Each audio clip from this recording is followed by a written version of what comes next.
semua Bapak Ibu Saudara yang terkasih, selamat malam. Selamat mengikuti ibadah kita malam hari ini Mujizat Zaman Now. Dan kita terus tetap di sini dan kita tetap mau setia menunggu janji-janji dan mujizat Tuhan untuk kita semua tentunya. Baik Bapak Ibu dimanapun berada, saudara terkasih, mari kita mulai ibadah kita pada malam hari ini dan kita satukan hati kita. Tuhan Yesus, Engkau Bapa yang baik. Terima kasih Tuhan. Terima kasih untuk hari ini. Terima kasih untuk hari yang telah Kau berikan untuk kami Tuhan.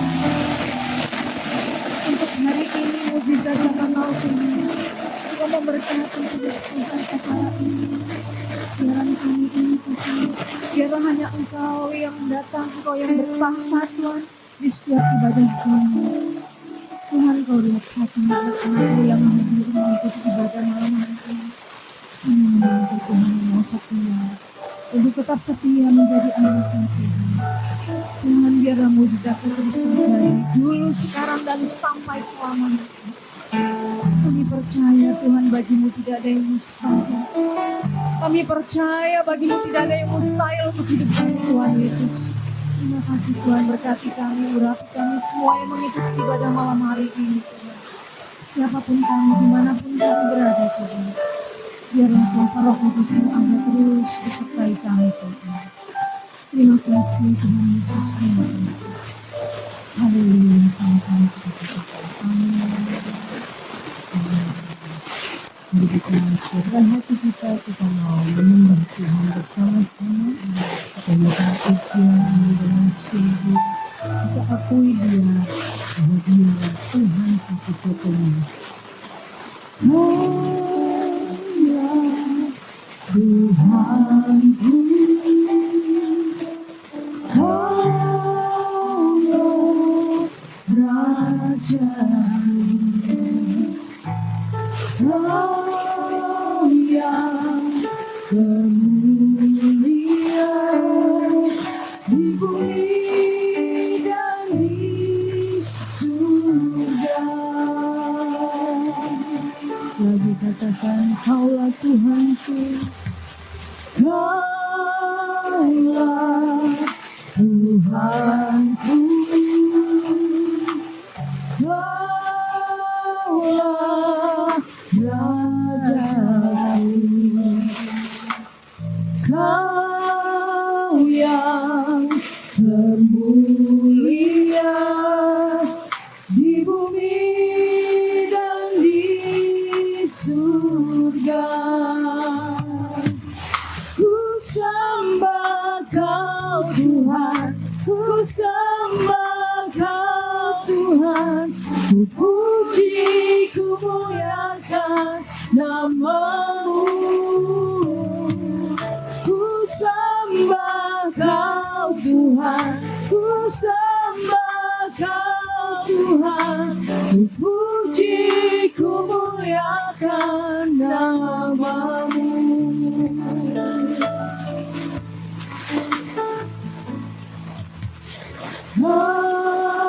Kaulah Tuhanku, Kaulah Rajaku,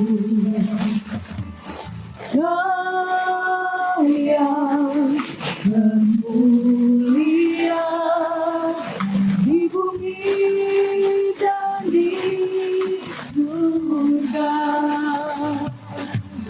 Ku sembah Kau Tuhan, ku sembah Kau Tuhan, ku puji, ku muliakan nama-Mu. Ku sembah Kau Tuhan, ku sembah Kau Tuhan, ku puji, ku muliakan nama-Mu. Lagi katakan, ku sembah Kau Tuhan, ku sembah Kau Tuhan, ku puji, ku muliakan nama-Mu.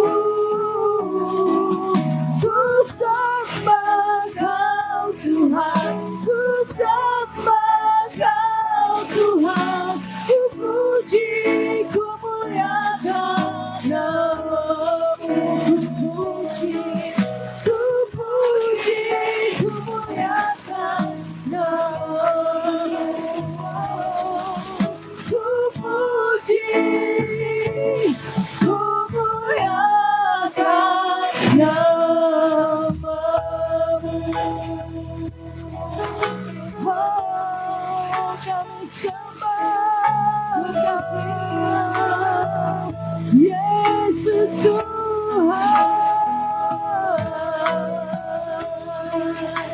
Oh, haleluya.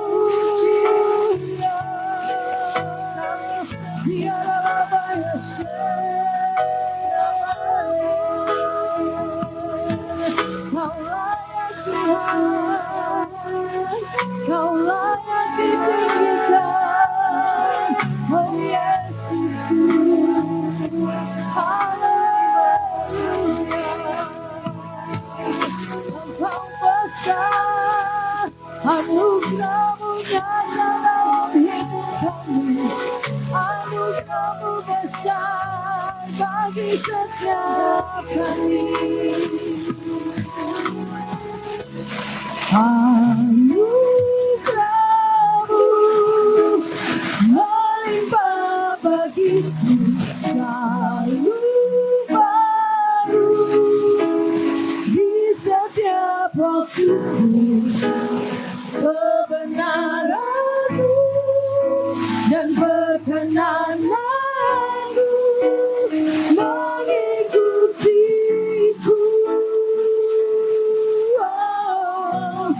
Anugerah-Mu melimpah bagiku, selalu baru di setiap waktu. Kebenaran-Mu dan perkenanan-Mu mengikutiku sepanjang hidupku.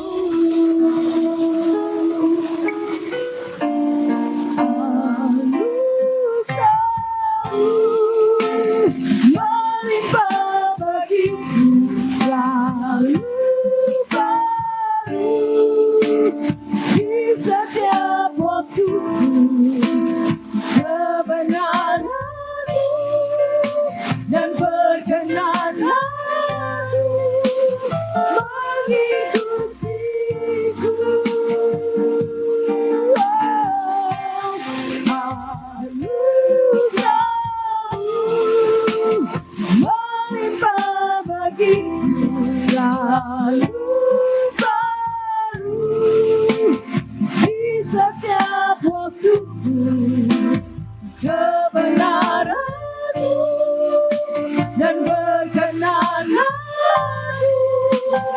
mengikutiku sepanjang hidupku. Kebenaran-Mu dan perkenanan-Mu mengikutiku sepanjang hidupku.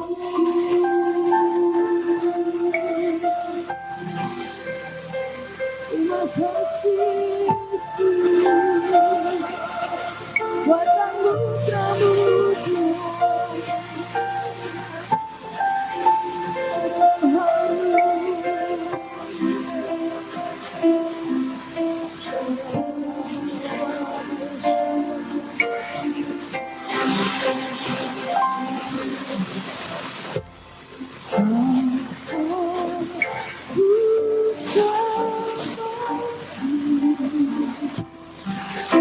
Kau hadir di sini saat ku berseru. Kau pulihkan hatiku,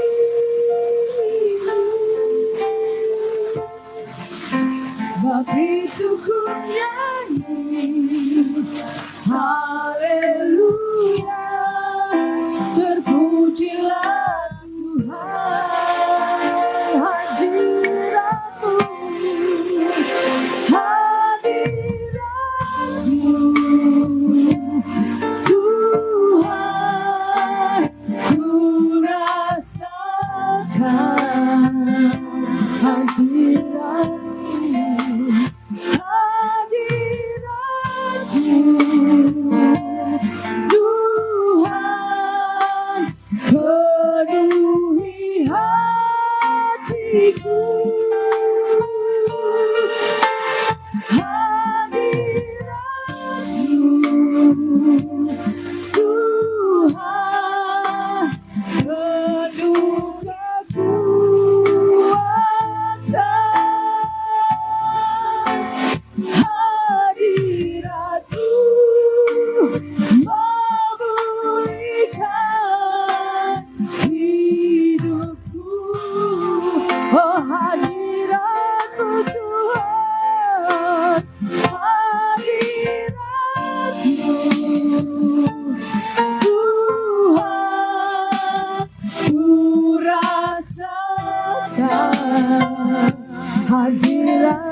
Kita masuk kepada khotbah kita. Judul khotbah kita adalah penyalipan Tuhan Yesus.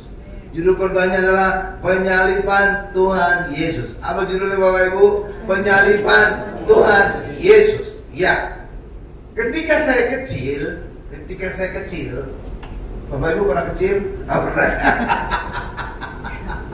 Ketika saya kecil, ya, Jumat Agung itulah yang disebut Paskah. Iya Bapak Ibu. Ya, ketika saya kecil, Jumat Agung itulah yang disebut Paskah.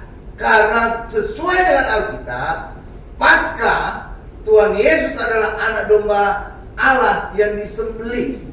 Kapan Tuhan Yesus disembelih? Kapan Tuhan Yesus mati? Pada saat Jumat. Oke, Jumat Agung. Jadi harusnya saat Jumat Agung itulah Paskah. Tetapi kenapa bergeser Paskah pada saat kebangkitan? Karena tanpa kebangkitan kematian Yesus sia-sia. Kata Rasul Paulus demikian. Itulah sebabnya Paskah digeser menjadi hari Minggu pada saat kebangkitan Yesus. Karena apa? Ini satu kesatuan. Kematian dan kebangkitan harus menjadi satu kesatuan. Amin Bapak Ibu. Amin. Dan itu juga ditegaskan lagi dalam peristiwa Paskah pertama orang Israel di Mesir. Pada saat Paskah pertama orang Israel di Mesir, apa terjadi? Mereka memotong domba Paskah. Jadi Paskah harusnya ditandai dengan korban. Oke? Iya. Ya Bapak Ibu ya. Ya. Nah, coba kita buka ayat 1 Korintus 5 ayat 7b. Ini saya buktikan ya bahwa Tuhan Yesus adalah anak domba Paskah kita yang disembelih. Tuhan Yesus disembelih atau mati kapan? Pada saat Jumat Agung. Iya.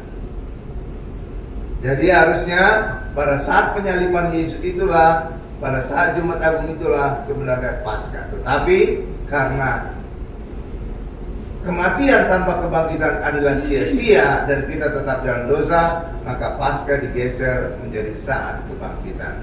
Sehingga apa? Kematian dan kebangkitan Yesus menjadi satu kesatuan. Coba kita buka 1 Korintus 5:7b. Sudah di sana Bapak Ibu? Sudah. Nah, saya bacakan ya. Iya. Jadi 7b ya. Sebab anak domba Paskah kita, Juru juga telah disembelih, yaitu Kristus. Jadi anak domba Paskah kita telah disembelih, dan itu adalah Kristus, Tuhan Yesus Kristus. Dan Yesus disembelih atau Yesus mati kapan? Hari Jumat sekarang ini yang kita peringati. Makanya harusnya ya Jumat Agung itulah Paskah. Dulu waktu saya kecil itu Paskah adalah Jumat Agung. Tetapi karena tanpa kebangkitan kematian itu sia-sia, maka Paskah kemudian digeser menjadi saat kebangkitan, sehingga kematian dan kebangkitan Yesus menjadi satu kesatuan. Paham Bapak Ibu? Iya. Jadi gitu Bapak Ibu. Jadi gereja kemudian menyadari kematian Yesus tanpa kebangkitan adalah sia-sia, dan itu juga ditegaskan oleh Rasul Paulus. Maka Paskah digeser menjadi saat kebangkitan Yesus di hari Minggu.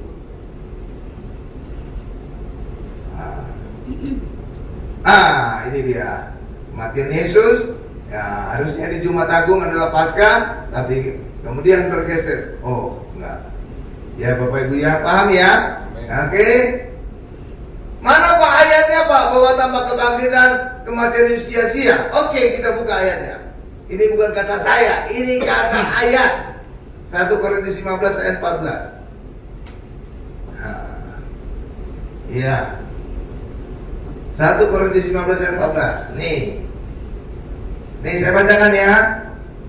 Tetapi andai kata Kristus tidak dibangkitkan, maka sia-sialah pemberitaan kami, dan sia-sialah juga kepercayaan kamu. Jadi tanpa kebangkitan itu menjadi sia-sia. Makanya kematian dan kebangkitan harus disatukan, dan itulah yang kita peringati di hari Minggu menjadi hari Paskah. Paham Bapak Ibu? Iya. Gitu Bapak Ibu. Ya, kita masuk pada bagian berikutnya. Pertanyaannya adalah, mengapa Tuhan Yesus harus mati? Ya, mengapa Tuhan Yesus harus mati? Bapak Ibu, kenapa Tuhan Yesus harus mati? Kenapa tidak hanya sakit saja? Kenapa tidak hanya menderita saja? Tetapi kenapa Yesus harus mati? Saudara tahu kenapa Yesus harus mati? Karena upah dosa adalah maut. Dan ketika Yesus menanggung dosa kita, maka Yesus harus mati. Karena upah dosa adalah maut. Oke Bapak Ibu? Iya, upah dosa adalah maut.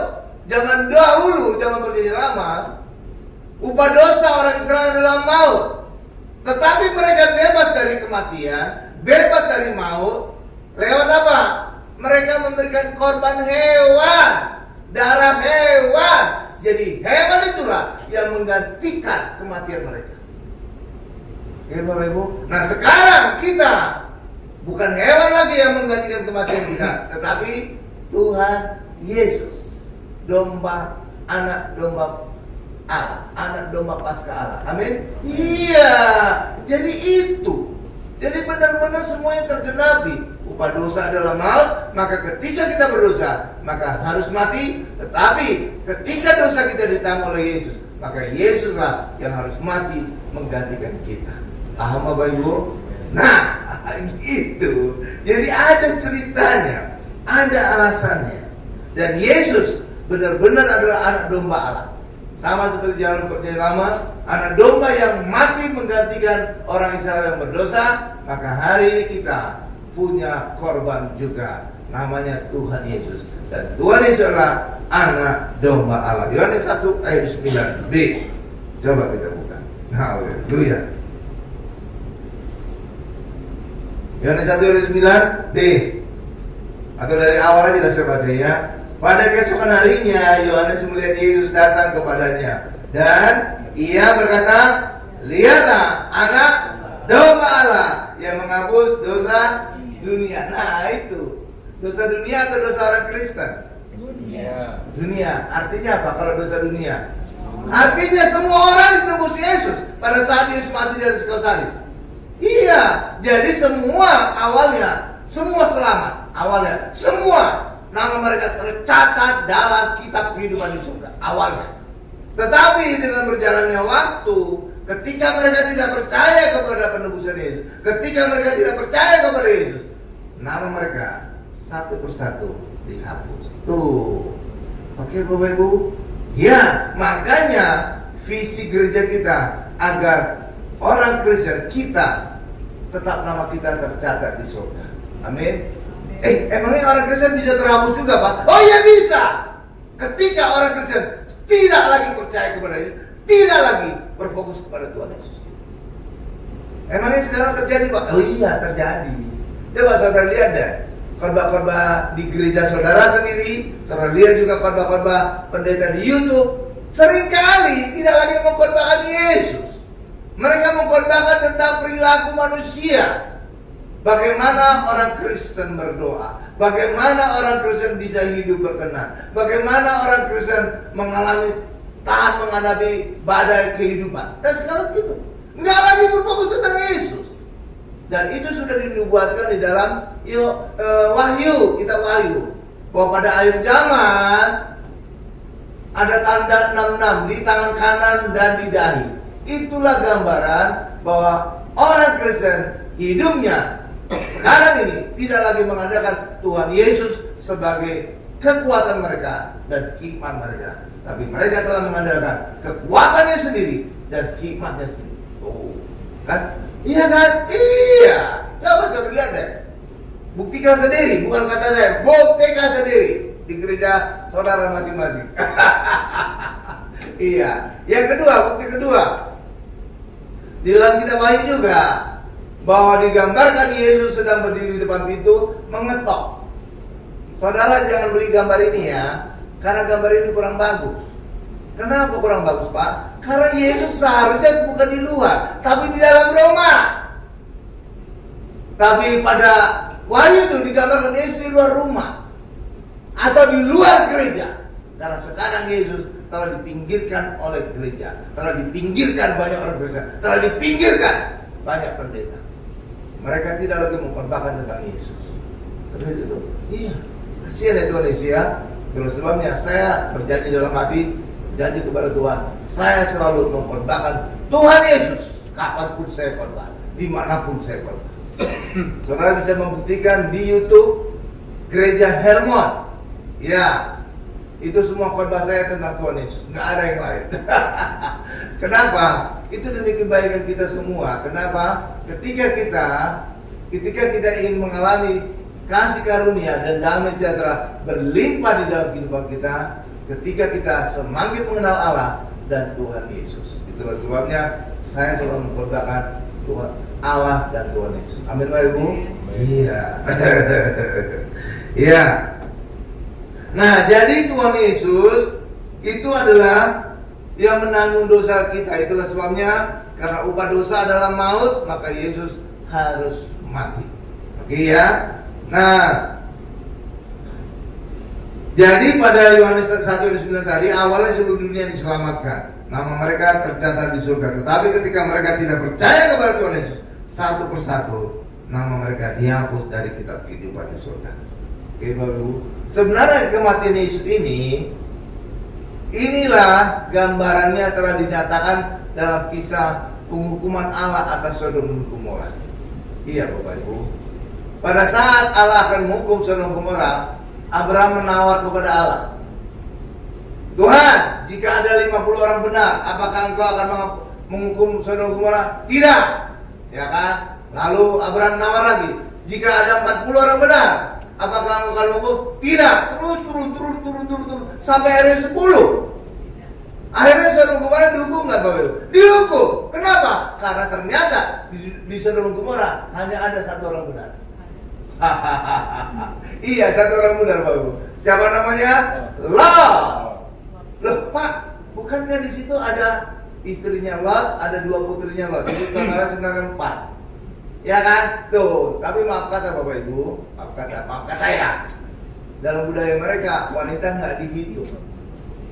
Dan itu terlihat lagi pada saat Tuhan Yesus memberi makan 5.000 orang, hanya laki-laki saja. Jadi tidak terhitung ibu-ibu dan anak-anak. Iya Bapak Ibu. Coba kalau dihitung ibu-ibu dan anak, itu sebenarnya bukan 5.000. 15.000 bisa. Iya kan? Iya.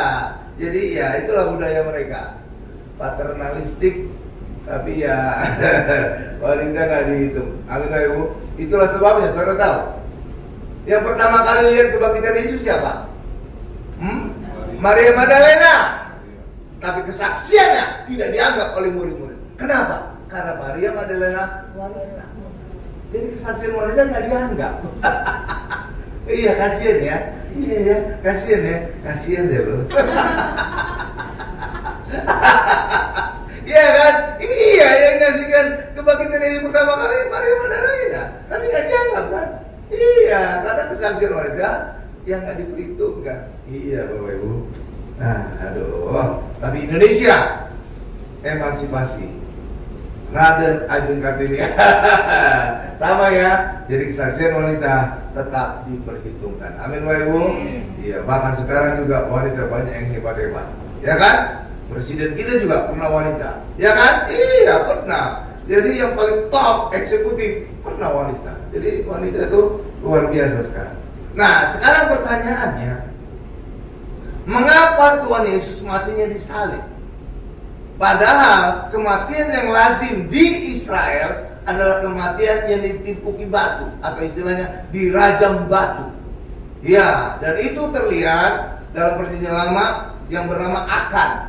Akan ini pada saat bangsa Israel berjalan padang gurun ketahuan mencuri barang dari negeri yang dikalahkan oleh orang Israel. Allah berkata, jangan kamu mengambil apapun dari negeri yang kamu kalahkan itu.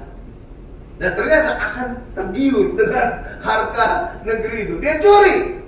Dan akibatnya orang Israel mengalami kekalahan dalam perang. Dan akhirnya Allah menunjukkan caranya bahwa akanlah si pencuri itu, maka akhirnya akan dan keluarganya mati, dihukum, ditimpuki batu. Iya, Bapak Ibu.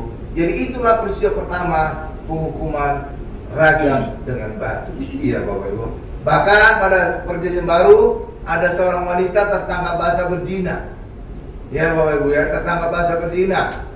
Lalu ahli-ahli Taurat ini kemudian memaksa Yesus.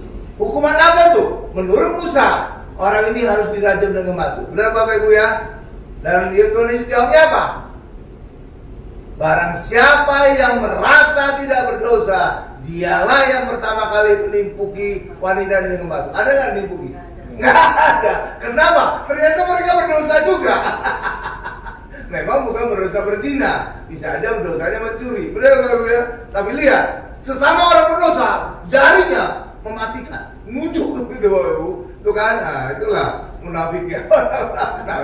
Ya kan, mereka sebenarnya berdosa juga, tapi dia menghukum mati si perempuan itu. Tapi Yesus luar biasa.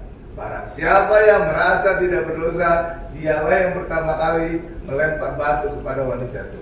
Dan saudara tahu, ayat Alkitab jelas berkata, mulai dari yang tertua pergi meninggalkan tempat itu. Artinya apa?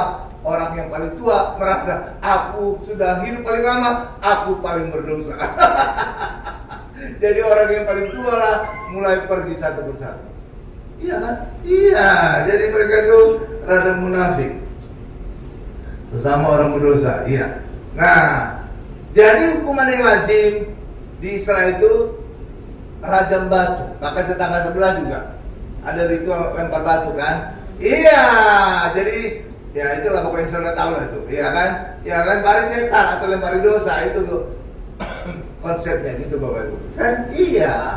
Jadi itu memang hukuman yang lazim di Israel dan Arab. Oke? Tapi pertanyaan berikutnya, lalu kenapa Yesus matinya disalib? Kok bukan dirajam batu?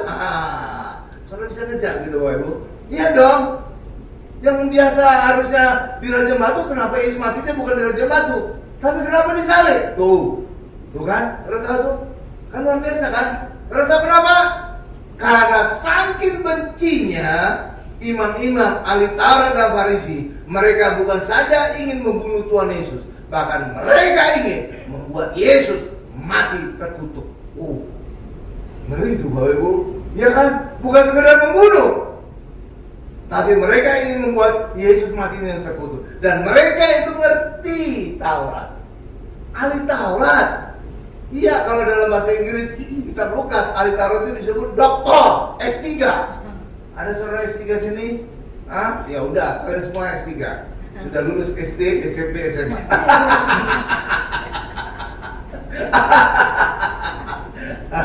Ya, S3 ya. Iya.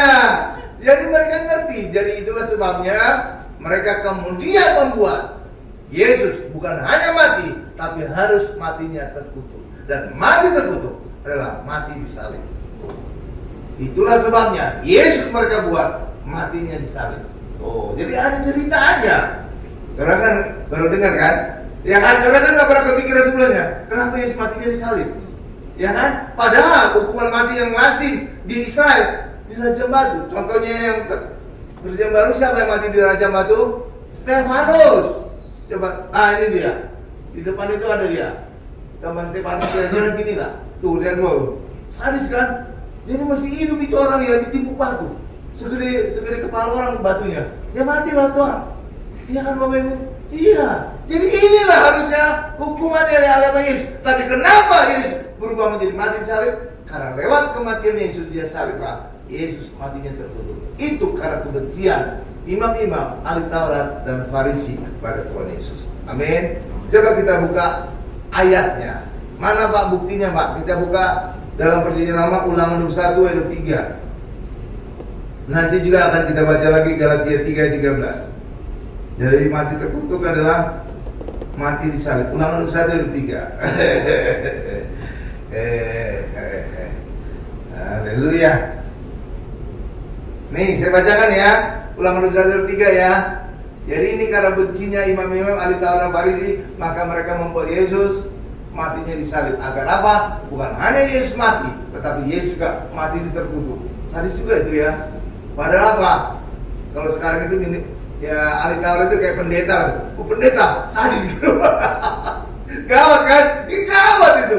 Ih, wow. Ya, Ulangan 21 ayat 3, ini saya bacakan ya.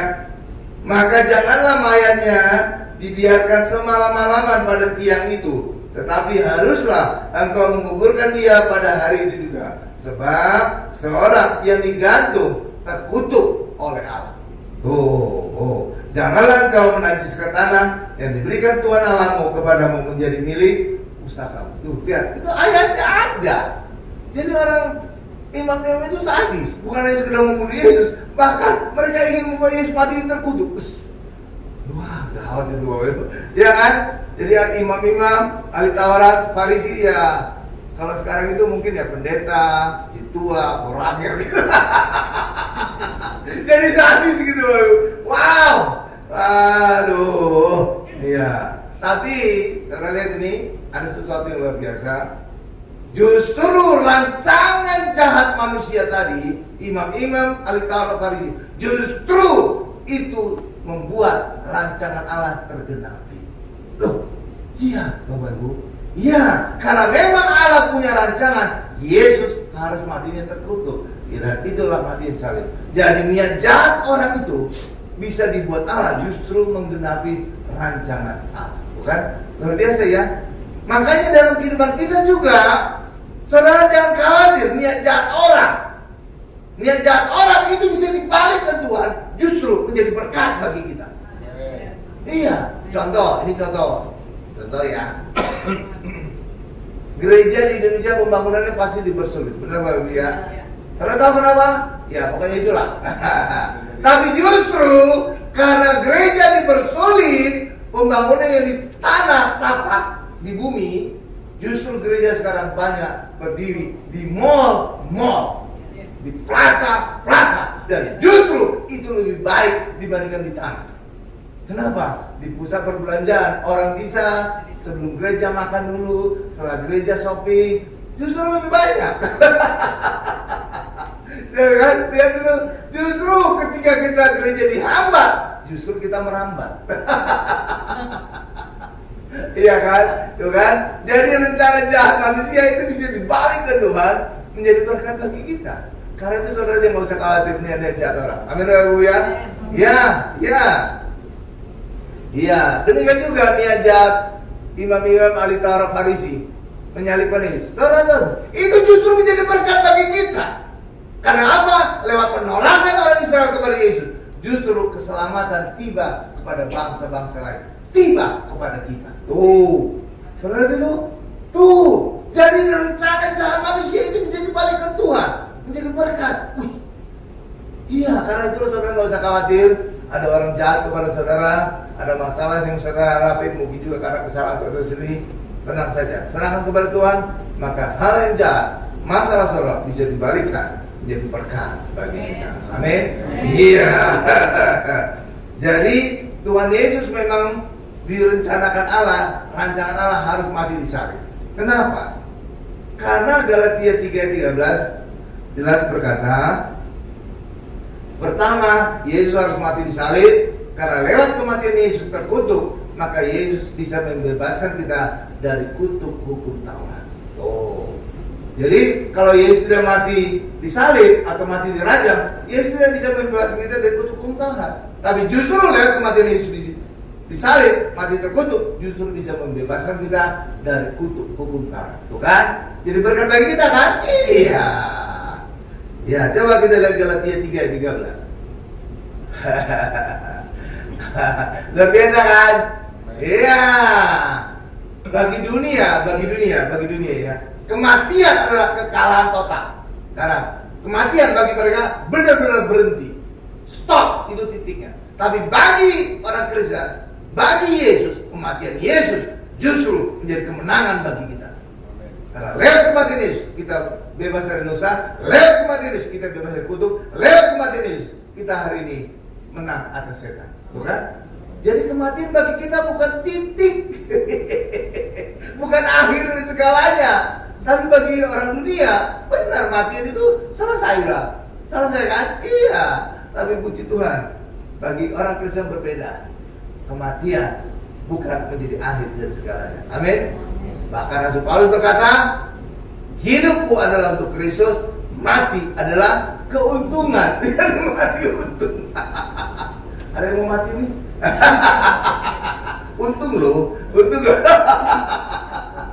Haleluya. Iya, kata Rasul Paulus demikian. Coba Galatia 3:13. Jadi luar biasa nih Bapak Ibu. Jadi rancangan jahat orang justru itu membuat rancangan Allah tergenapi. Karena apa? Dengan kematian Yesus disalib, mati terkutuk, justru membebaskan kita dari kutuk hukum Taurat. Amin. Galatia 3:13 ini saya bacakan. Kristus telah menebus kita dari kutuk hukum Taurat. Jadi hukum Taurat itu menegakkan kutuk. Tuh lanjut lagi. Dengan jalan menjadi kutuk karena kita. Sebab ada tertulis, terkutuklah orang yang digantung pada kayu salib. Jadi kayu salib ini mati terkutuk. Tapi justru itu memenuhi rancangan Allah. Karena apa? Lewat kematian Yesus terkutuk, maka Yesus bisa membebaskan kita dari kutuk hukum Taurat. Amin. Itu satu. Itu alasan pertama kenapa Yesus harus matinya disalib, mati terkutuk. Ya, agar manusia dibebaskan dari kutuk hukum Taurat. Yang kedua adalah untuk membayar surat utang dosa kita. Kolose 2 ayat 13 sampai dengan 14. Haleluya. Luar biasa. Allah itu cakep. Hal masalah bisa diubah menjadi berkat bagi kita. Amin Bapak Ibu. Contoh lagi sebelum kita masuk pada Kolose 2:13. Pada saat Lazarus sakit, Maria Marta memberikan utusan mengabarkan kepada Tuhan Yesus ya bahwa Lazarus sakit. Tapi saudara baca ayat dengan teliti, dikatakan bahwa Yesus sengaja memperlama tinggalnya di tempat itu selama 2 hari lagi. Saudara itu? Hah? Saudara? Iya sengaja. Kenapa? Kalau Yesus kembali kepada Lazarus dan menyembuhkan Lazarus dari penyakitnya, maka Lazarus menjadi satu dari ribuan orang yang disembuhkan oleh Tuhan Yesus. Tapi lewat kematian Lazarus, maka Lazarus menjadi satu dari 3 orang yang dibangkitkan Tuhan Yesus ketika Tuhan Yesus masih hidup. Betul? Tuh kan, bisa lebih bagus kan? Lebih baik kan? Iya, coba dulu Tuhan Yesus langsung kembali pada saat kabarkan Lazarus itu sakit. Ya Lazarus itu 1.000 atau 1 dari 1.000 orang yang disembuhkan Tuhan Yesus, benar kan? Tapi ketika Tuhan Yesus sengaja melama-lamakannya, maka Lazarus menjadi 1 dari 3 orang yang dibangkitkan Tuhan Yesus. Hebat kan? Hebat. Iya. Jadi seringkali Bapak Ibu, hal-hal masalah itu bisa diubah Tuhan Yesus menjadi hal yang lebih dahsyat. Amin. Contoh lagi, saudara ingin mengalami mujizat dahsyat? Amin. Saudara mau? Amin. Maka saudara harus mengalami juga masalah dahsyat. Penyakit dahsyat. Lah iya dong. Kalau saudara mengalami kesembuhan dari kanker, itu kan dahsyat kan? Tapi kanker itu kan penyakit mengerikan. Coba kalau Tuhan Yesus menyembuhkan saudara dari kutil, itu kan sepele kan? Iya kan? Nggak dianggap kan? Iya. Atau menyembuhkan kita dari sakit paru, nggak dianggap. Itu penyakit sepele gitu ya. Iya kan? Iya kan? Iya, tapi ketika Yesus menyembuhkan kita dari kanker, dahsyat ini mujizat dahsyat. Tapi sebelumnya harus masalah dahsyat. Ya kan? Makanya kalau saudara ingin mengalami mujizat dahsyat, saudara juga harus siap menghadapi masalah dahsyat, penyakit dahsyat. Siap? Saudara siap? Iya kan? Iya dong. Jadi karena itulah Tuhan itu luar biasa. Masalah dahsyat diubahkan menjadi mujizat dahsyat. Paling nggak kalau masalah kecil-kecil sepele, ya mujizat sepele lah, kecil-kecil ya Bapak Ibu ya. Ya kan? Tuh. Jadi kalau saudara ingin malu mujizat dahsyat, siap-siap mengalami penyakit dahsyat. Ya kan? Iya dong. Ya, tadi Kolose 2 ayat 13-14. Ini sebab kedua kenapa Tuhan Yesus harus matinya disalib. Kolose 2 ayat 13-14. Kamu juga meskipun dahulu mati oleh pelanggaranmu dan oleh karena tidak disunat secara lahiriah, telah dihidupkan Allah bersama-sama dengan Dia sesudah Ia mengampuni segala pelanggaran kita dengan menghapuskan surat hutang yang oleh ketentuan-ketentuan hukum mendakwa dan mengancam kita. Dan itu, scroll Bu. Dan itu ditiadakannya dengan memakukannya pada kayu salib. Jadi apa sih Pak surat hutang itu? Begini Bapak Ibu, surat hutang itu bisa saya gambarkan seperti ketika saudara belanja pakai kredit card. Misalkan saudara makan di restoran, bayarnya pakai kredit card, maka saudara akan digesek kredit card saudara atau dimasukkan ke alatnya. Benar Bapak Ibu ya? Ya, saudara masukkan PIN, baru terjadi pembayaran. Amin Bapak Ibu? Amin. Ya kan? Lalu saudara mendapatkan struknya. Nah inilah surat hutang. Jadi pada saat saudara membayar transaksi saudara dengan kredit card, sebenarnya saudara belum membayar transaksi saudara. Nanti akhir bulan dari pihak bank mengirim saudara tagihan kredit card saudara, saudara bayar. Nah itulah pembayaran sebenarnya. Amin Bapak Ibu. Hal yang sama juga dengan secara kerohanian. Pada masa perjanjian lama, orang Israel ketika berdosa, mereka memberikan korban hewan penembus dosa. Itu bukan pembayaran dosa mereka. Kenapa? Nilai hewan, darah hewan tidak sepadan dengan nilai nyawa orang Israel. Kenapa? Karena upah dosa adalah maut. Jadi dosa itu sepadan dengan nyawa mereka. Dan nyawa mereka tidak bisa dibayar oleh darah hewan. Amin Bapak Ibu. Iya, karena kenapa harus penyerbuan darah? Karena di dalam darah ada nyawa.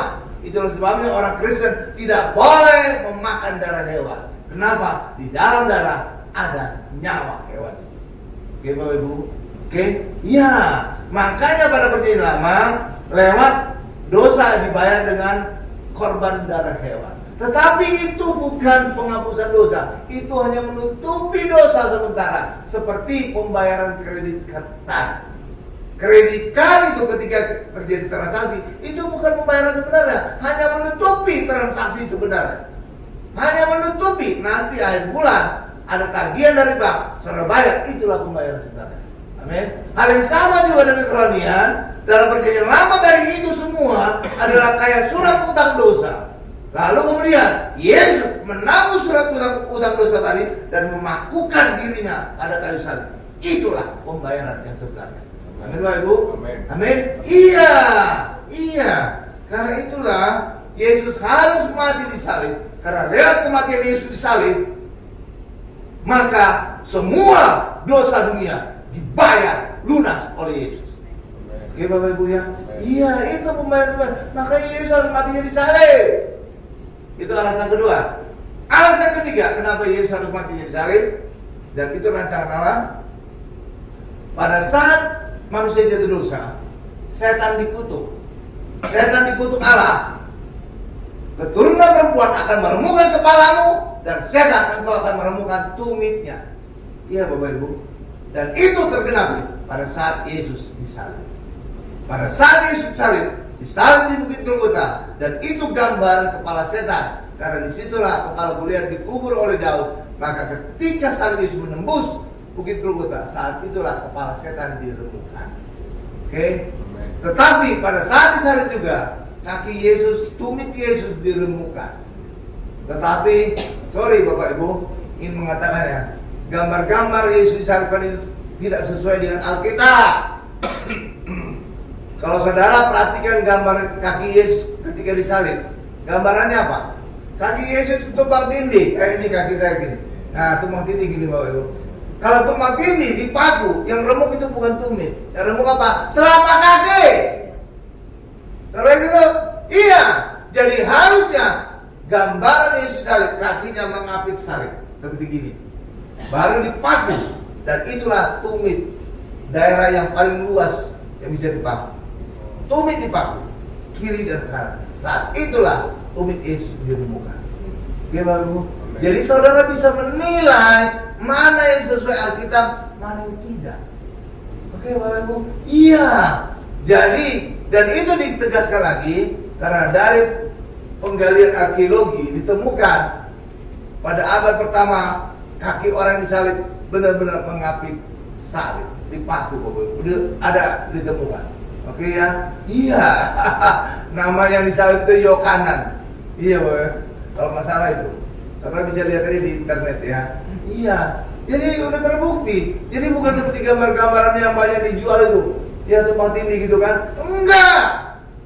Mel Gibson juga dalam filmnya The Passion of Jesus Christ, juga salah. Harusnya dia konsultasi sama saya. Ya fee-nya ya gratis lah. Iya kan? Iya. Nanti kita tonton ya cuplikan film The Passion of Jesus Christ ya. Ya Mel Gibson. Itu salah tuh ya. Ya nggak sesuai Alkitab. Karena apa? Alkitab harus tumit Yesus yang diremukkan, dan harusnya tumit Yesus yang dipaku. Amin. Iya. Ya. Sekarang kita nonton filmnya Passion of Jesus Christ. Cuplikan aja. Nah.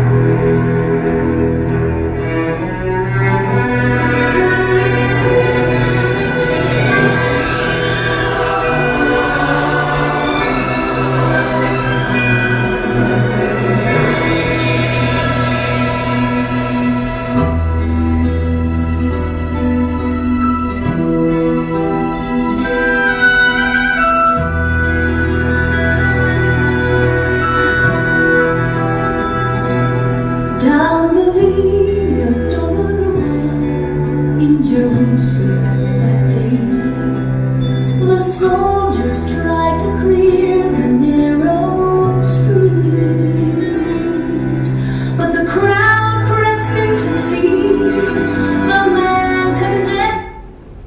Cepetin. Ayo.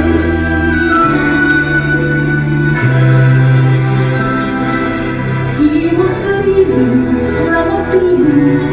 There were stripes upon his back, and he wore a crown of thorns.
Ya Bapak Ibu, saudara melihat mengerikan ya. Tapi sebenarnya kalau berdasarkan ayat, ini sebenarnya kurang mengerikan. Benar. Kenapa? Karena ayat berkata Yesus sampai tidak bisa dikenali lagi wajahnya. Ini saudara masih bisa lihat wajahnya kan? Dikenal kan? Artinya ini kurang, belum sesuai Alkitab. Iya, boleh. Demikian juga punggung Yesus itu seperti dibajak, artinya hancur. Sedangkan tadi saudara lihat punggung Yesus masih utuh kan? Luka-luka tapi masih utuh. Tapi kalau berdasarkan ayat, punggung Yesus itu seperti dibajak. Ya, sehingga tidak lagi bisa dihitung bilur-bilurnya. Sehingga karena tidak bisa dihitung bilur-bilurnya, maka bahasa aslinya bukan bilur-bilur, bukan jamak, tapi bilur tunggal. Karena apa? Sudah hancur, sudah bolong punggung Yesus. Jadi tidak bisa lagi dihitung. Sehingga bahasa aslinya bilur hanya satu. Kalau ini kan masih kelihatan punggung Yesus kan? Iya, aslinya bukan aslinya. Sesuai Alkitab itu harusnya seperti dibajak, bolong. Sehingga tulang-tulang Yesus juga bisa kelihatan, kan? Iya kan? Tuh ngeri kan? Iya, jadi kalau berdasarkan Alkitab ini belum sesuai. Itu iya. Kalau kita ngeliat ini udah ngeri kan? Iya, saya tadi nggak bisa ngelihat tangan Yesus di paku. Jangan ngeri saya. Iya Bapak Ibu, iya. Tuh. Jadi ya itulah. Jadi betapa mengerikannya. Iya Bapak Ibu ya. Jadi itu semua karena apa? Yesus menanggung dosa kita. Nah, pengadilan Yesus kan disalibkan Bapak Ibu. Hukuman mati disalib hanya bisa dilakukan oleh orang Romawi. Nggak boleh dilakukan oleh orang Yahudi. Orang Yahudi hanya bisa menghukum mati di rajam batu seperti Stefanus. Ya kan? Itu kan orang Yahudi yang menghukum mati Stefanus kan? Bukan orang Romawi kan? Tapi orang Romawi boleh menyalibkan orang sebagai hukuman mati. Orang Yahudi nggak boleh. Itulah sebabnya ketika mereka memutuskan Yesus harus mati terkutuk, Yesus harus mati disalib, maka mereka membawa Tuhan Yesus ke Pontius Pilatus. Disitulah kenapa muncul nama Pontius Pilatus. Jadi ada ceritanya gitu Bapak Ibu. Iya, kalau mereka hanya sekedar ingin menghukum mati Yesus, mereka nggak perlu bawa ke Pontius Pilatus, timpuk batu mati, ya kan? Tapi kenapa harus melibatkan orang Romawi? Karena hanya orang Romawi yang boleh menghukum salib orang. Nah gitu Bapak Ibu. Karena tahu ceritanya jadinya ya. Itu. Iya, jadi muncul nama Pontius Pilatus. Oke? Nah, dalam kisah Pontius Pilatus, maka mereka kemudian membuat tuduhan-tuduhan palsu supaya apa? Orang Romawi tergerak untuk menghukum Yesus. Ya Bapak Ibu, itulah sebabnya tuduhan palsunya Tuhan Yesus melarang orang Israel membayar pajak kepada kaisar. Kemudian Tuhan Yesus menyatakan diri sebagai raja. Iya, itulah sebabnya karena tuduhannya Yesus sebagai raja, makanya di atas salib ini ada tulisan inti. Yesus orang Nazaret, raja orang Yahudi. Kenapa? Karena ketika orang dihukum mati di salib, ada tuduhan kesalahannya. Kesalahan itu ditulis di atas salibnya. Dan tuduhan Yesus dihukum mati di salib karena Yesus mengaku dirinya sebagai raja. Oke Bapak Ibu paham? Itulah sebabnya juga karena Yesus dituduh mengaku diri sebagai raja, maka Yesus dikasih jubah ungu. Dan sekarang kita pakai jubah ungu, baju ungu. Ini sebenarnya warna kerajaan. Dan bukan hanya itu, Yesus diberi mahkota. Dan itu gambaran raja, ada mahkota. Tetapi karena ini adalah sindiran kepada Yesus, maka bukan dikasih mahkota beneran, tapi dikasih mahkota duri.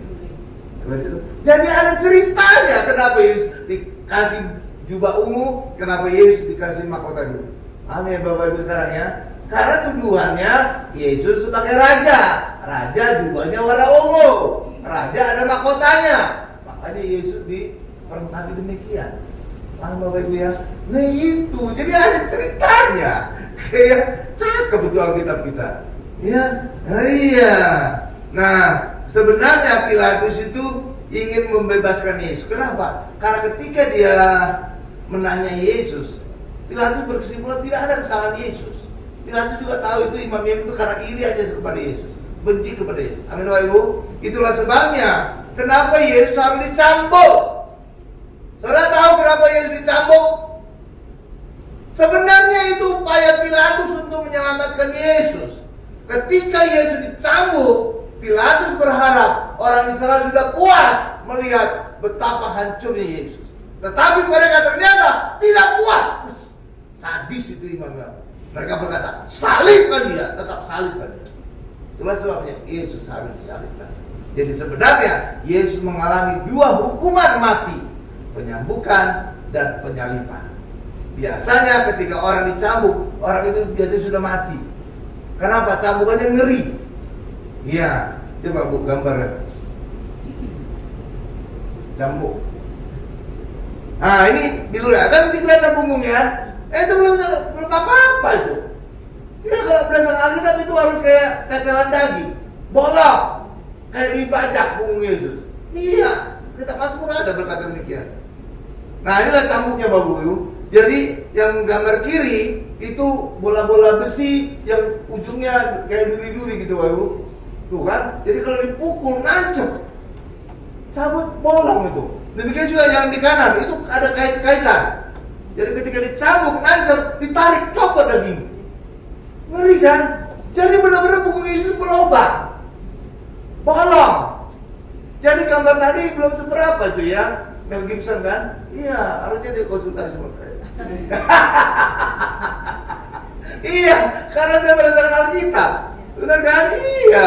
Jangan lihat mengerikan ke cambuknya kan? Iya, kalau yang tadi gambar di film tadi bukan cambuk ini kan?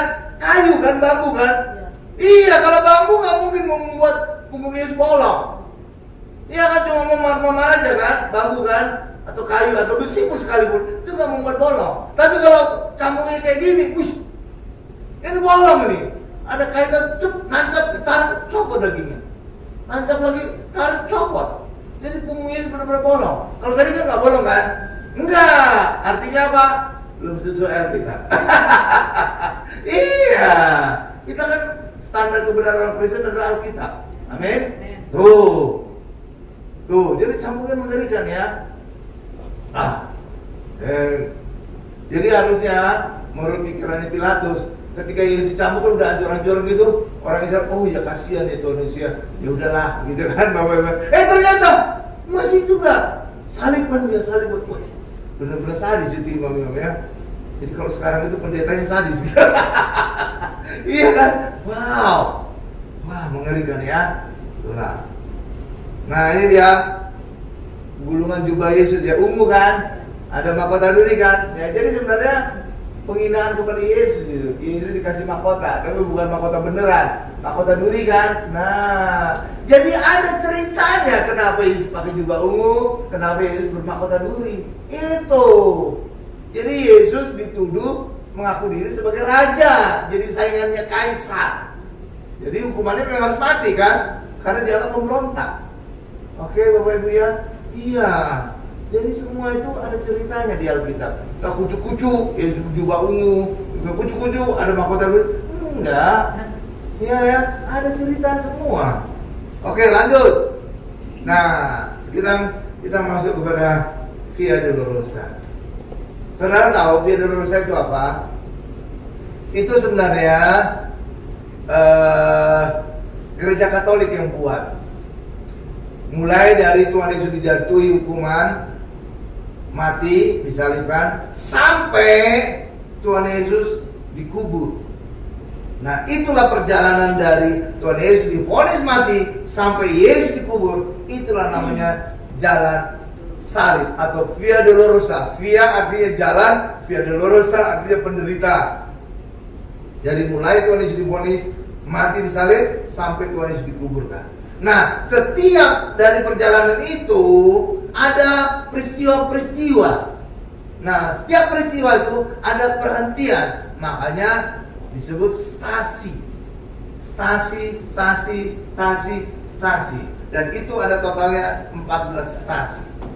Oke ya? Ya. Nah, setiap stasi itu ada peristiwa. Misalkan saat Yesus divonis mati, saat Yesus mulai memikul salib, saat Yesus jatuh pertama kali, saat Yesus berjumpa dengan ibunya, mamanya, saat Tuhan Yesus berjumpa dengan Veronica, saat Tuhan Yesus jatuh kedua kali, dan seterusnya. Cuma sayang disayang, anak kambing sayang, nggak semua tercatat di ayat Alkitab. Ya, karena Gereja Katolik juga percaya tradisi. Bahkan otoritas Alkitab sama dengan otoritas tradisi. Ya, itulah sebabnya setiap stasi tadi tidak ada semuanya ayatnya. Ya, Bapak Ibu ya. Ya, nanti saya akan libatkan saudara untuk membaca setiap stasi itu ada ayatnya ya. Yang ada ayatnya saya minta saudara membaca. Kenapa? Kalau saudara ke Israel melakukan jalan Via Dolorosa, biasanya kita peserta tour itu diajak membaca ayat. Nah, jadi sekarang saya kayak mensimulasi melakukan hal yang sama kepada kita semua, supaya saudara juga merasa, oh, saya sudah di Israel.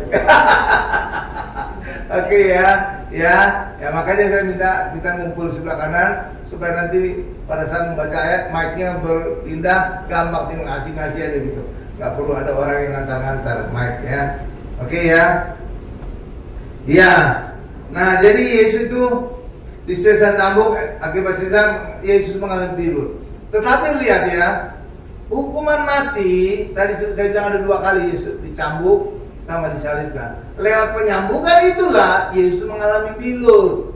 Kalau Yesus langsung disalibkan, Yesus nggak mengalami bilur. Enggak. Jadi Allah sengaja mengizinkan Yesus dicambuk juga.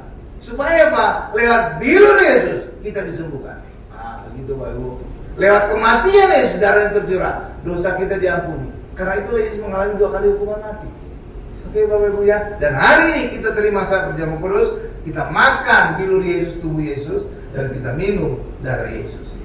Jadi sebenarnya inilah gambaran 2 hukuman mati yang dialami oleh Tuhan Yesus. Oke Bapak Ibu.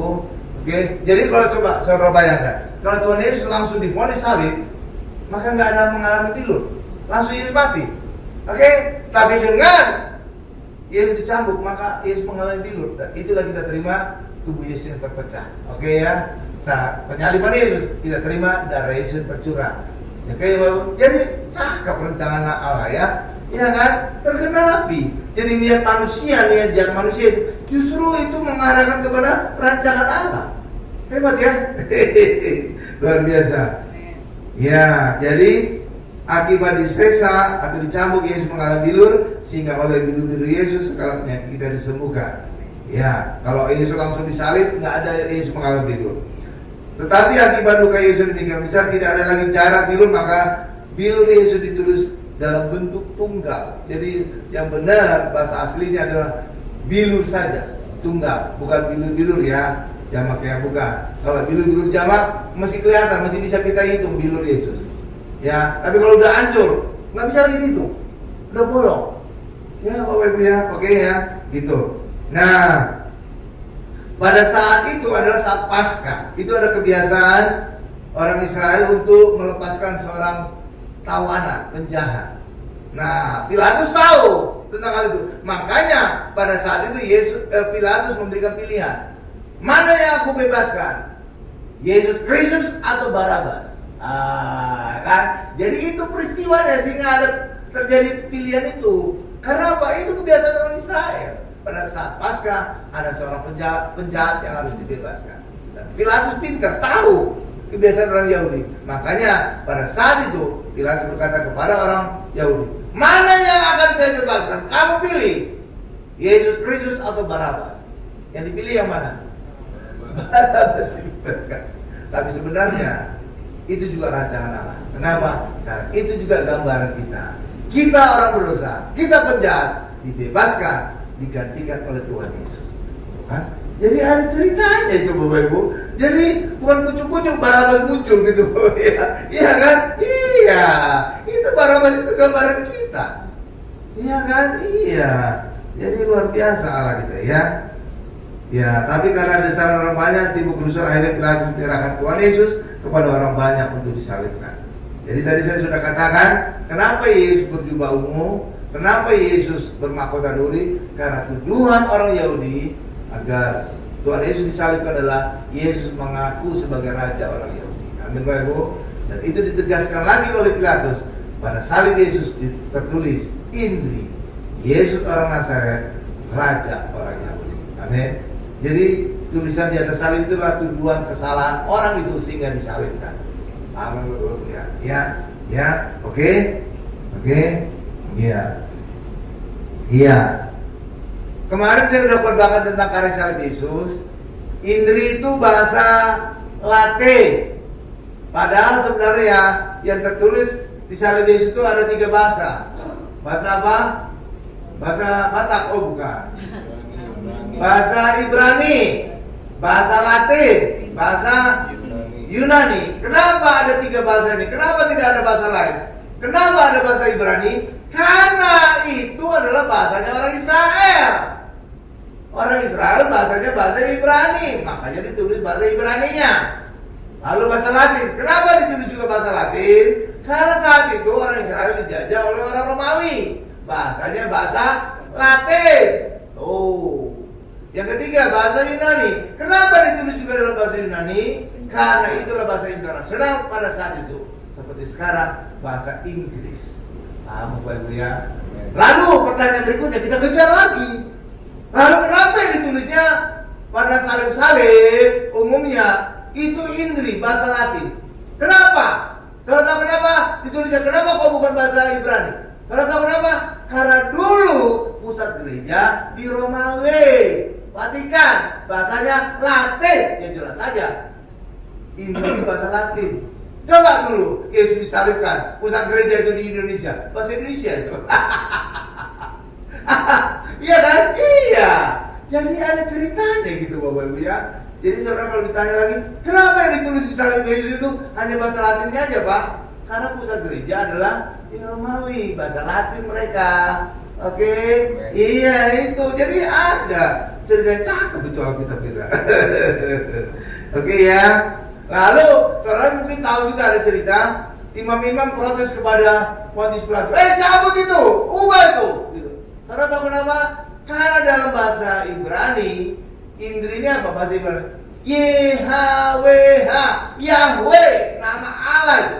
Bagi orang Yahudi, bagi orang Israel, itu nama sakral. Nggak boleh sembarangan itu. Apalagi ditulisnya di atas salib. Orang yang mati terkutuk, wih, bisa rambut mereka berdiri semua tuh Bapak. Marah mereka. Iya kan? Makanya mereka protes. Tapi ya Pilatus keras kepala. Apa yang kutulis tetap tertulis. Wah. Dan memang karena yang disalib adalah Yesus anak Allah. Amin ya Bu. Jadi sesuai dengan rancangan Allah semua. Amin. Jadi niat-niat jahat orang itu kesannya itu gimana gitu. Tapi justru membuat rancangan Allah itu tergenapi. Oke? Nah, sekarang kita masuk pada Via Dolorosa. Ya, tampilkan Bu gambar-gambar. Haleluya. Nah, Via Dolorosa ini orang Katolik yang buat ya Bapak Ibu ya. Ya, makanya ada gereja Katolik di Israel itu setiap Jumat mereka mengadakan perjalanan Via Dolorosa. Oke ya. Ya. Ada 14 stasi atau perhentian. Iya, tetapi karena nggak semuanya berdasarkan Alkitab, ada tradisi, maka nggak semuanya ada ayatnya. Oke. Nah, Via Dolorosa ini juga melewati pasar, singa, becek, dan kotor. Jadi saudara jangan punya bayangan, gambaran Via Dolorosa itu bersih, keren. Oh kan Pak, seluruh dunia orang Kristen bisa nyumbang Pak, membuat sesuatu yang bagus. Enggak Bapak Ibu, enggak. Karena itu melewati tempat-tempat kumuh, tempat-tempat yang bukan Kristen, melewati tempat-tempat yang rumah-rumah yang zaman dulu Bapak Ibu. Iya Bapak Ibu. Tapi itu juga menjadi bukti bahwa Via Dolorosa ini, ujungnya Via Dolorosa adalah Bukit Golgota yang ada sekarang gerejanya, gereja Makam Kudus, itu kurang tepat. Kenapa? Karena Golgota dikatakan oleh Alkitab ada di luar kota. Sedangkan gereja Makam Kudus itu ada di dalam kota. Terbukti gereja Makam Kudus itu di sekitarnya ada rumah-rumah kumuh, rumah-rumah zaman dahulu. Rumah-rumah itu selalu ada di dalam kota. Padahal Golgota dicirikan ada di luar kota. Amin. Jadi nggak sesuai ya. Ini saudara makin pintar. Oh ini nggak sesuai Alkitab. Oh ini sesuai. Ini sesuai. Gitu Bapak Ibu. Paham ya? Nah, sekarang kita mulai. Sebenarnya ada sebelum ini. Salah. Oh iya. Oh ini nih. Nah ini ya Bapak Ibu, ini ada 3 gambar. Setiap kali saya tampilkan 3 gambar, kalau nggak terlalu besar filenya. Gambar yang pertama paling kiri itu namanya adalah Gabata, tempat Yesus dihakimi, dihukum mati. Gabata, nah itu diperingati itu. Ya Bapak Ibu ya. Jadi saudara sebelum ke Israel udah melihat dulu. Jadi udah tahu. Imani aja. Suatu ketika aku pasti ke Israel. Aku akan menjalani via dosa yang sesungguhnya. Gitu Bapak Ibu ya. Yang gambar paling kiri itu adalah namanya Gabata, tempat Yesus divonis mati. Baru gambar yang tengah, Tuhan Yesus memulai memikul salib. Oke. Nah, gambar yang paling kanan itu gambar tempat Yesus pertama kali jatuh. Ketika memikul salib, Tuhan Yesus pertama kali jatuh. Kenapa jatuh, Bapak? Udah kecapean, udah dicambuk, udah setengah mati tuh. Banyak orang udah mati duluan dicambuk itu. Jadi Yesus disuruh lagi memikul salib. Wow, udah lemah, makanya jatuh pertama kali Yesus. Dan itu ada diperingati itu. Yang gambar paling kanan, saudara lihat ya, gambar paling kanan. Jadi itu stasi ketiga. Stasi pertama yang paling kiri, stasi kedua yang tengah, stasi ketiga yang paling kanan. Oke, next ini. Nah ini, tadi harusnya baca ayat juga. Nah, saya akan libatkan Bapak Ibu semua. Nanti supaya kita turut stasi pertama ya Ibu Karina, kayaknya saya kenal ya. Yohanes 19 ayat 16, silakan ya bacain aja langsung. Yohanes 19 ayat 16. Ini oke. Yohanes 19 ayat 16. Yohanes 19 ayat 16. Ya. Akhirnya Pilatus menyerahkan Yesus kepada mereka untuk disalibkan.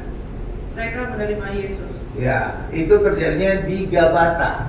Pilatus memvonis Yesus. Oke, Bapak Ibu ya, disalibkan. Oke. Stasi kedua, Yuna. Ini juga saya kenal ini. Silakan Yohanes 19 ayat 17. Yohanes 19 ayat yang ke-17. Ya. Sambil memikul salibnya, ia pergi keluar ke tempat yang bernama tempat tengkorak, dalam bahasa Ibrani Golgota. Nah, ini tempat tengkorak ini saya tambahkan informasi. Kalau bahasa Indonesia itu tempat tengkorak. Kalau orang mendengar tempat tengkorak, orang ada pikirannya apa, Pak? Ada 2. Satu, tempat itu seperti bentuk tengkorak. Oke ya, satu ya. Kedua, di situ banyak tengkorak-tengkorak, ya kan? Ya. Tetapi kalau kita lihat bahasa Inggris itu lebih tajam. Bukan tempat tengkorak, tapi tempat sebuah tengkorak. Nah, jadi lebih akurat. Bisa ditampilkan, Bu, bahasa Inggrisnya. Jadi kalau ada sebuah, orang jadi ingin tahu tengkorak siapa itu, ya kan? Kalau banyak tengkorak, orang nggak mungkin nanya-nanya. Kalau udah banyak kan susah nyarinya. Kalau satu bisa ditanya. Tengkorak siapa saya tahu? Goliat. Kenapa bisa Goliat itu? Dengarkan khotbah saya tentang Bukit Golgota ya. Ada di YouTube ya. Ya, nama judul khotbahnya Misteri Bukit Tengkorak. Ya. Nah, jadi tengkorak Goliat itu ditanam oleh Daud di Bukit Golgota. Oke. Coba bahasa Inggrisnya, lihat itu versi bahasa Inggrisnya King James. Ya, the place of a skull, only one. Bukan banyak tengkorak, only one. Saudara itu skull. Jadi kalau satu orang bisa bertanya lagi, tengkorak siapa itu? Nah, itulah langsung kita bisa tahu tengkoraknya Goliat. Ingin tahu ceritanya? Dengarkan khotbah saya tentang misteri Bukit Tengkorak. Oke, Bapak Ibu ya. Ada di YouTube. Silakan cari saja. Ya. Oke. Nah, sekarang stasi kelima, Pak Arel. Nah, ini juga saya kenal. Markus 15 ayat 21. Ya, silakan Pak. Injil Markus pasal 15 ayat 21. Ya. Pada waktu itu lewat seorang yang bernama Simon. orang Kirene.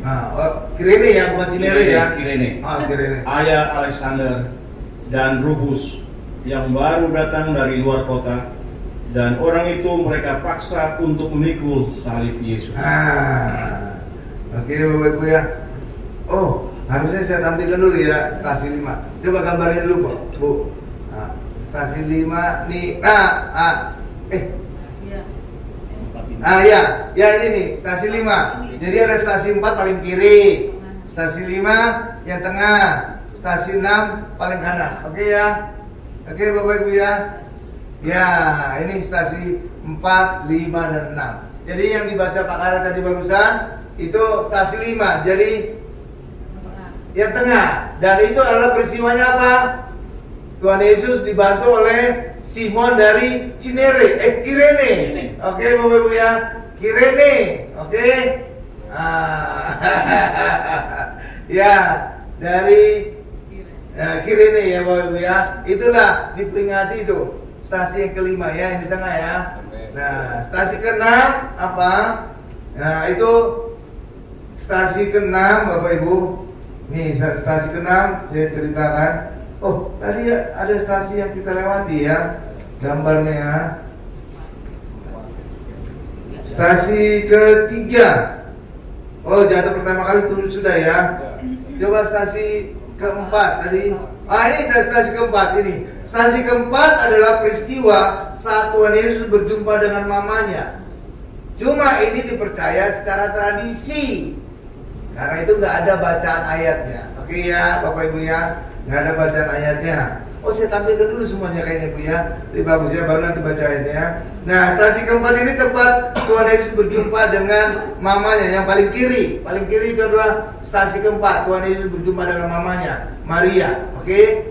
Ya, cuma karena ini tidak ada dikatakan di Alkitab, maka kita tidak bisa baca ayatnya. Oke? Sedangkan stasi yang kelima itu yang tengah, itu saat Tuhan Yesus ditolong oleh Simon dari Kirene.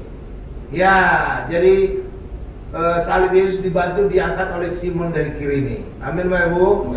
Ya, oke. Nah, jadi inilah Simon Kirene, satu-satunya manusia yang pernah memikul salib Yesus. Makanya orang Kristen jangan pernah punya pemikiran memikul salib artinya kita memikul salib Yesus. Tidak, satu-satunya orang yang memikul salib Yesus hanya Simon dari Kirene. Oke? Ya, oke Bapak Ibu ya. Jangan ada orang Kristen berpikiran aku memikul salib. Ketika ada masalah aku memikul salib, penderitaan kematian. Enggak, cuma satu manusia yang memikul. Itu Simon dari Kirene. Oke Bapak Ibu ya. Lalu stasi ke-6, itu stasi ke-6. Ya, yang paling kanan itu adalah wajah Yesus diusap oleh Veronica. Veronica aja. Ya Bapak Ibu ya. Ya oke, Veronica ya. Ini juga tradisi. Makanya tidak ada ayatnya. Oke. Jadi ini gabungan antara tradisi dengan ayat biar diluruskan. Oke Bapak Ibu ya. Lalu stasi ke-7. Nih. Nah, ini stasi ke-7 paling kiri.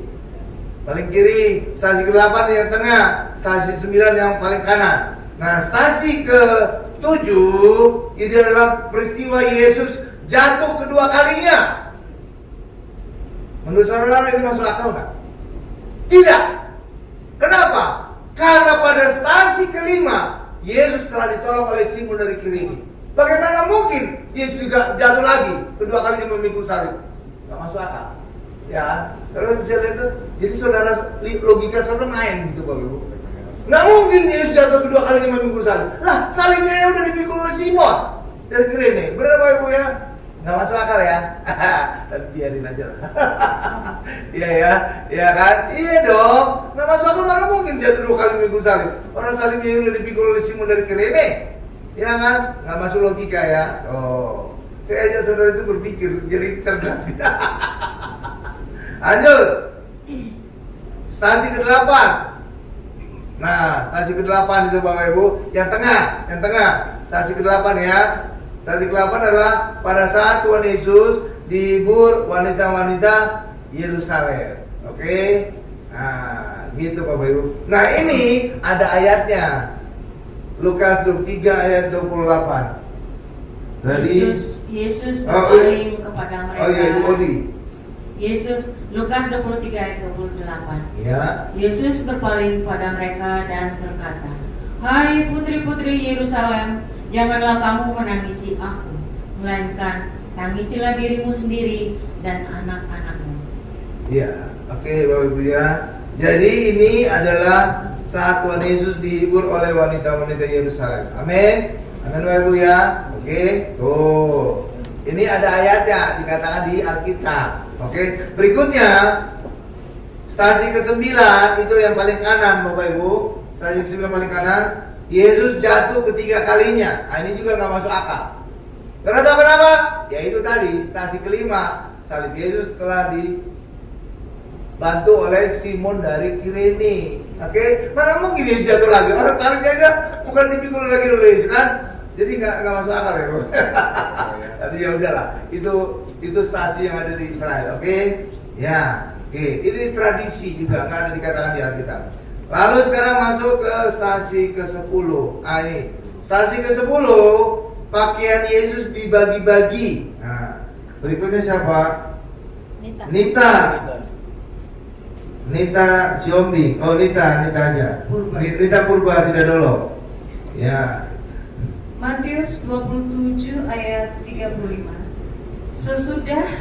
Sesudah menyalibkan dia, mereka membagi-bagikan pakaiannya dengan membuang undi.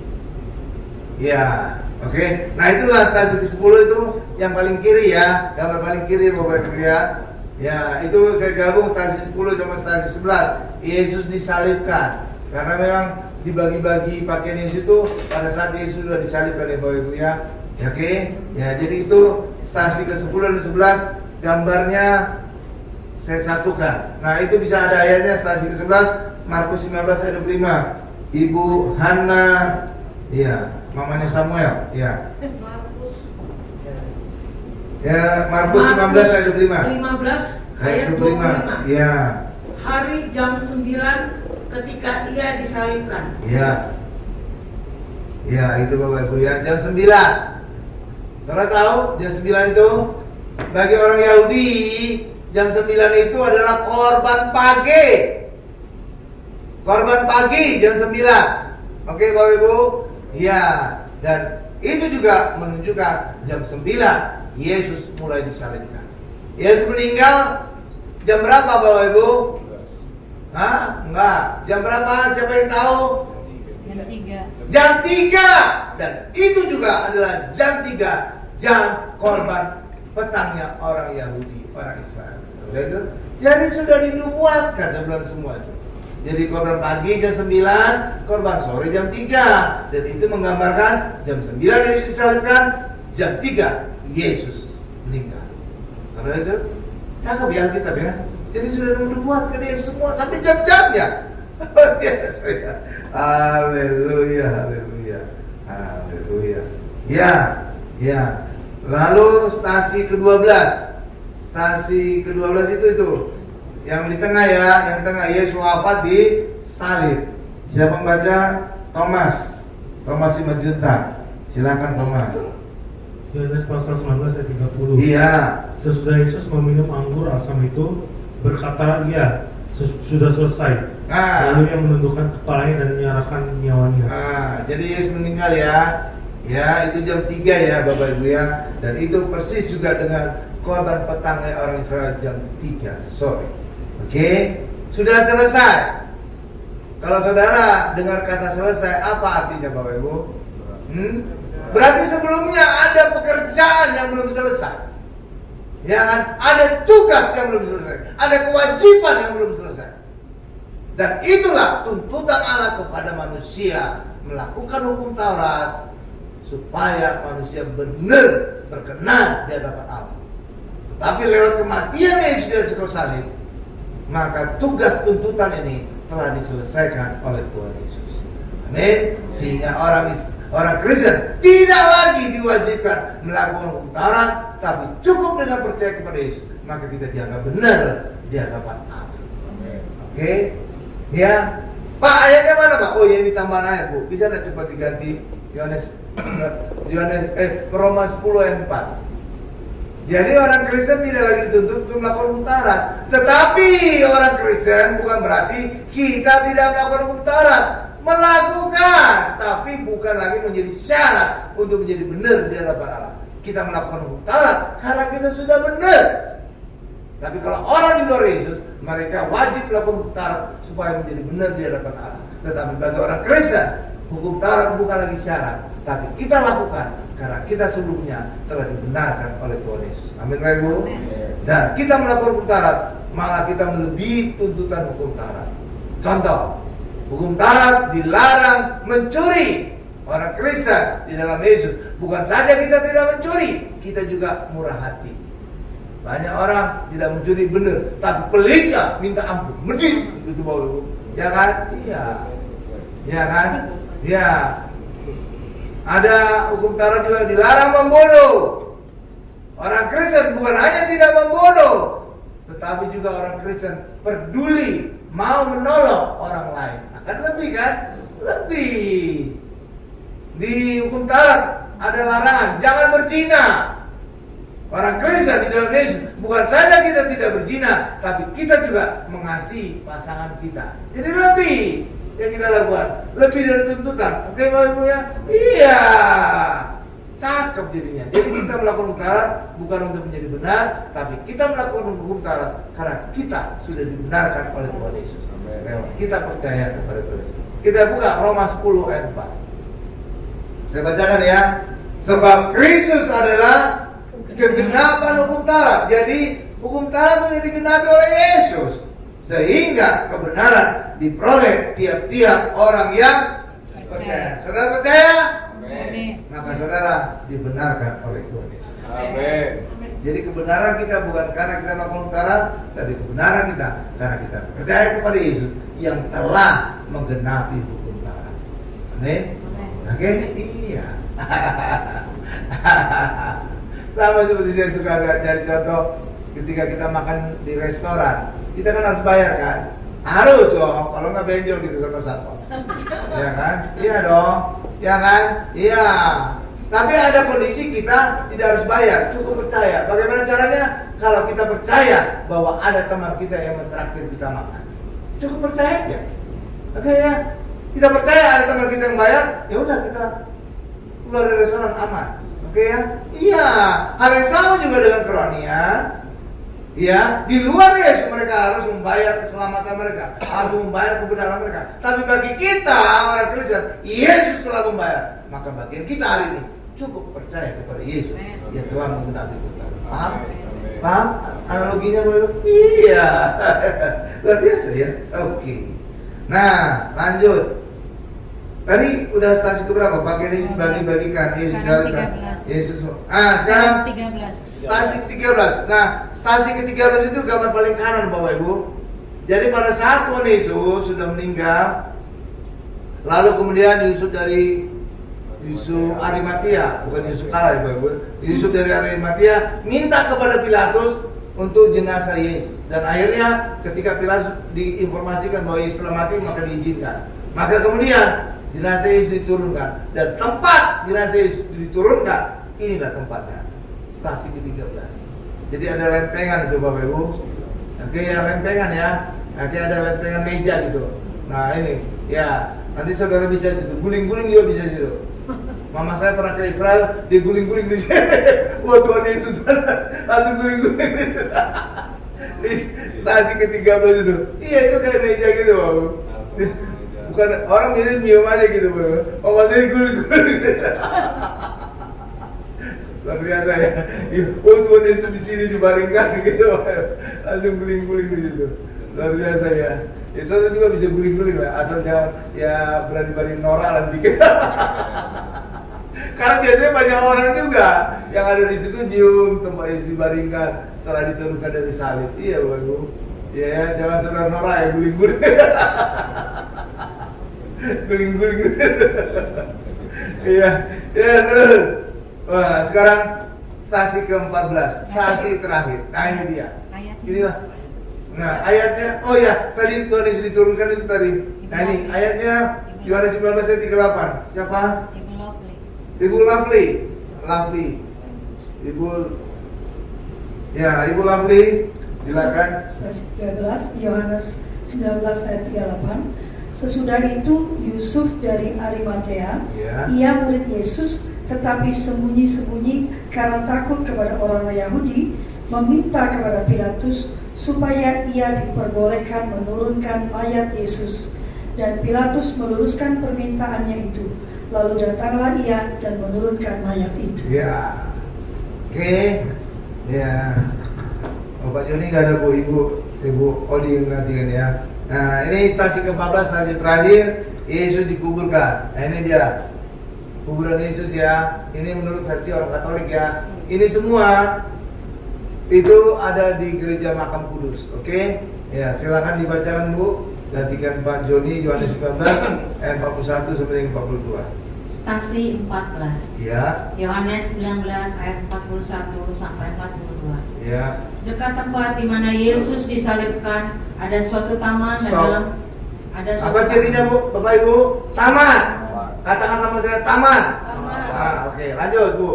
Dan dalam taman itu ada suatu kubur baru yang di dalamnya belum pernah dimakamkan seseorang. Nah, oke.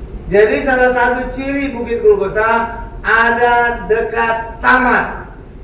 Nah, oke ya. Nah, sekarang kita lihat Golgota yang sebenarnya itu kayak gimana. Jadi di Israel, kalau saudara ke Israel, ada dua versi Golgota. Satu versi orang Katolik, dan itulah gereja Makam Kudus atau The Holy Sepulchre atau Sepulchre, nggak tahu saya cara bacanya. Holy Sepulchre, oke ya, gereja Makam Kudus. Nah, di gereja Makam Kudus inilah ada beberapa stasi yang di dalamnya itu. Stasi berapa nih? Stasi 10 sampai stasi 14 itu ada di dalam gereja ini. Ini gereja Makam Kudus, oke Bapak Ibu ya. Nah, ini ada stasinya dalam situ, oke. Jadi saudara, nah kalau saudara datang ke sana, saudara nggak bisa beribadah di situ. Ramainya minta ampun. Ya, desak-desakan, hati-hati dompet, bisa kecopetan. Iya, di sana itu banyak copet tuh Bapak Ibu. Iya, banyak copet. harus saingan dengan copetnya orang Indonesia.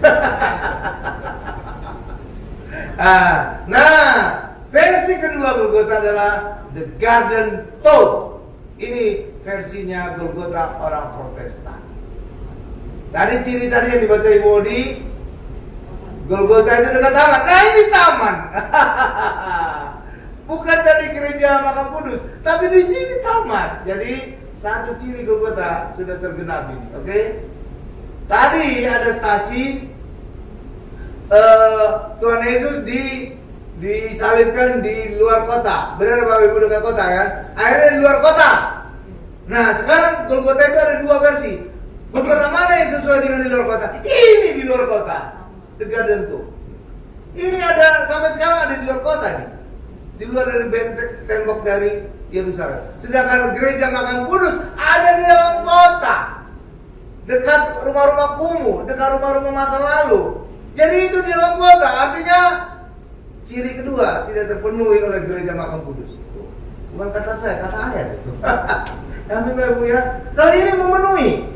Oke, demikian juga Golgota disebut juga dengan Bukit Tengkorak. Nah, ini salah satu tembok di Garden Tomb ada berbentuk tengkorak. Iya, makanya Golgota itu disebut juga Bukit Tengkorak. Jangan-jangan karena ada tebing ini. Coba Bu, nih tebingnya. Nih paling kanan itu. Paling kanan itu gambar tengkorak. Ini salah satu tembok di Garden Tomb.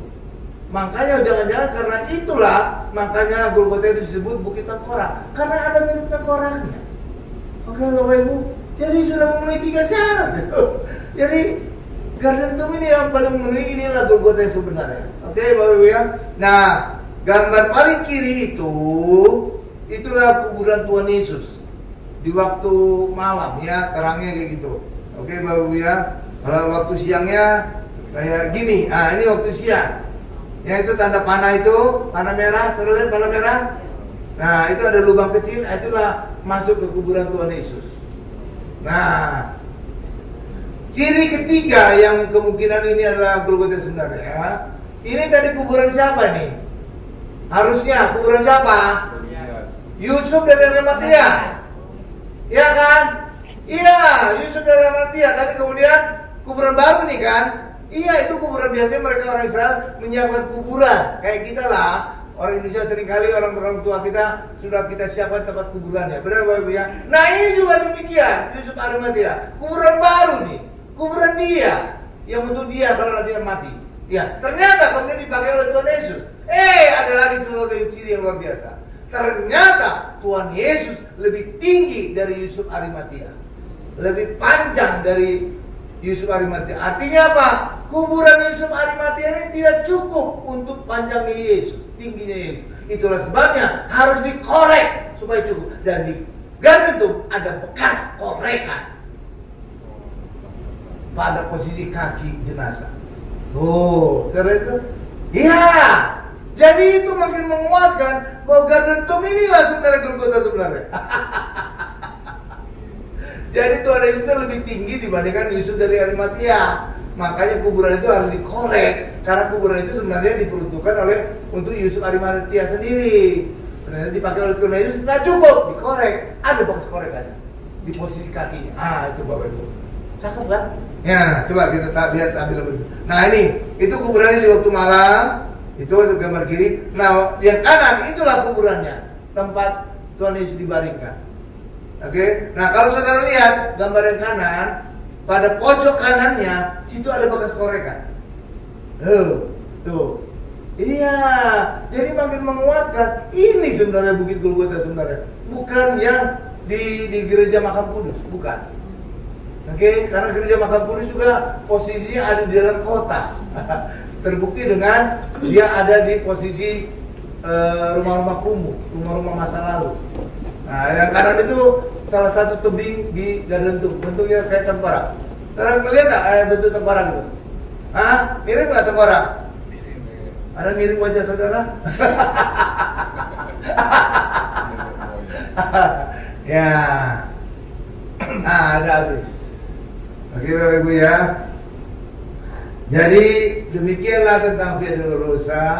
Ya Bapak Ibu, kita sudah melihat ya. Ya, jadi semua penderitaan Yesus sebenarnya sudah dinubuatkan. Ya, saudara bisa baca nubuatan tentang penderitaan Yesus di dalam Mazmur 22 ayat 16 sampai 19, Mazmur 129 ayat 3. Oke, saya nggak membaca ayat ini karena terlalu panjang, sudah terlalu lama khotbah saya. Saya simpulkan khotbah ini, orang Kristen harus memikul salib, Matius 16 ayat 24, tetapi salib kita adalah enak dan bebannya ringan, Matius 11 ayat 30. Karena Tuhan Yesus telah menanggung salib yang berat dan menyakitkan menggantikan kita. Amin. Kita tundukkan kepala kita. Mari kita berdoa. Puji syukur Tuhan kami panjatkan depan-Mu Tuhan, untuk setiap jemaat-Mu, untuk setiap penonton, untuk setiap netizen yang menyaksikan acara ini, acara mujizat zaman now ini. Yang sakit Tuhan sembuhkan, karena Tuhan mau dan mampu menyembuhkan kami. Karena nama Yesus ada di atas segala nama, ada di atas segala nama penyakit kami. Demikian juga usaha pekerjaan kami juga Tuhan berkati, karena Tuhan kaya menjadi miskin, agar kami menjadi kaya, agar kami diberkati. Terima kasih Tuhan Yesus, terima kasih. Apapun masalah kami Tuhan, kami percaya bersama dengan Yesus kami selalu punya solusi. Demikian juga Tuhan berikan damai di dalam keluarga kami, damai Kristus, sehingga suami istri tetap menjaga kasih mula-mula, tetap mengasihi orang tua, mengasihi anak, anak menghormati orang tua dan mengasihi orang tua. Terima kasih Tuhan Yesus, berkati usaha pekerjaan kami, berkati juga istri yang di ibu rumah tangga, berkati juga anak-anak kami yang sedang studi sekolah, agar anak-anak kami menjadi anak sehat, cerdas, dan selalu dapat beasiswa, baik sekolah di luar negeri maupun di dalam negeri. Berkati mereka sampai studi S3-nya lulus dengan beasiswa. Terima kasih Tuhan Yesus. Terima kasih Pak Gari juga anak-anak kami dari segala pergaulan yang buruk, Pak Gari juga dari segala niat-niat orang yang jahat Tuhan. Terima kasih Tuhan Yesus, terima kasih Tuhan Yesus, dalam nama Yesus. Dan kami ingin akhiri doa ini dengan doa berkat. Mari Bapak Ibu semuanya, angkat kedua tangan kita, siapkan hati kita untuk menerima berkat-berkat dari Allah Bapa yang Maha Kuasa.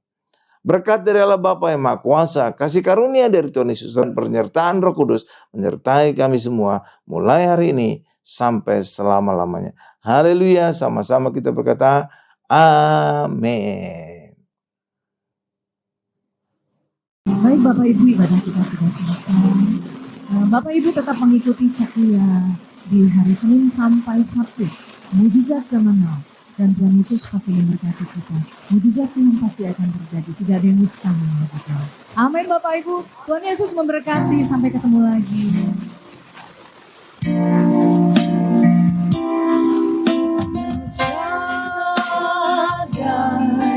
El Shaddai, Allah Maha Kuasa, Dia besar, Dia besar, El Shaddai mulia, El Shaddai, El Shaddai, Allah Maha Kuasa. Berkatnya melimpah,